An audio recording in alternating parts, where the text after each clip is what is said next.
एक गरीब लड़की नूर मगर बहुत खूबसूरत थी, एक वीरान हवेली में अकेले काम कर रही थी। उस हवेली में एक जिन्न कई 100 साल से किसी खूबसूरत लड़की की तलाश में था। जिन्न ने नूर को दौलत का लालच दिया और उसकी मोहब्बत में सब कुछ भूल बैठा।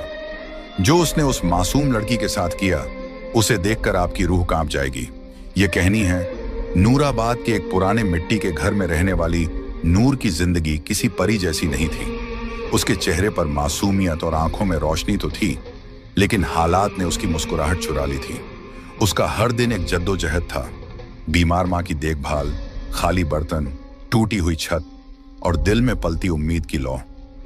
नूर की माँ फातिमा बीबी एक नेक दिल औरत थी, मगर पिछले 4 सालों से बीमार बिस्तर पर पड़ी थी।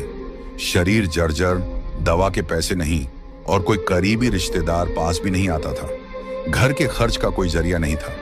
कई रातें यूं ही भूखे पेट गुजर जाती, मगर नूर कभी भी अपने रब से शिकवा न करती। हर सुबह नूर फज्र की अजान पर उठती, अपने पुराने से जानामाज पर सजदा करती, फिर कुरान पाक की तिलावत करती।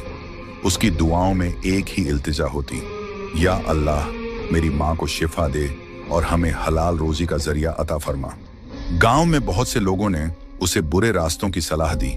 कुछ ने शादी का लालच दिया तो कुछ ने नौकरानी बनाने की पेशकश।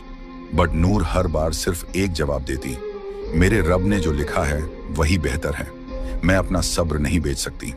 फिर एक दिन गांव की एक बूढ़ी औरत ने उसे बताया कि जंगल के किनारे एक वीरान हवेली है, जहां सालों से कोई टिकता नहीं, मगर अब मालिक लोग शहर में हैं और वहां काम करने वाले की जरूरत है। मेहनत का अच्छा पैसा मिलता है। नूर ने माँ की आंखों में झांक कर देखा, कमजोरी, दर्द और बेबसी। उसने फैसला कर लिया, अगर हवेली में शैतान भी हो तो अल्लाह की कलमा और तिलावत के साथ जाऊंगी। माँ से इजाजत ली, 2 रोटी और कुरान की छोटी किताब झोली में डाली और निकल पड़ी एक ऐसे रास्ते पर जहां उसके सब्र और ईमान की सबसे बड़ी आजमाइश होने वाली थी। जिस हवेली की तरफ नूर रवाना हुई थी, उसका नाम था शमसी हवेली, जो कभी जमींदार नवाब जैनुल आबिदीन शमसी की रिहाइश हुआ करती थी। लगभग 100 साल पहले यह हवेली गांव की सबसे आलीशान इमारत थी। संगमरमर की दीवारें, बड़े बड़े झूमर, बाग बगीचे और फव्वारे। नवाब साहब बहुत अमीर थे, मगर उनकी एक ही औलाद थी, एक लड़की, जुलेखा।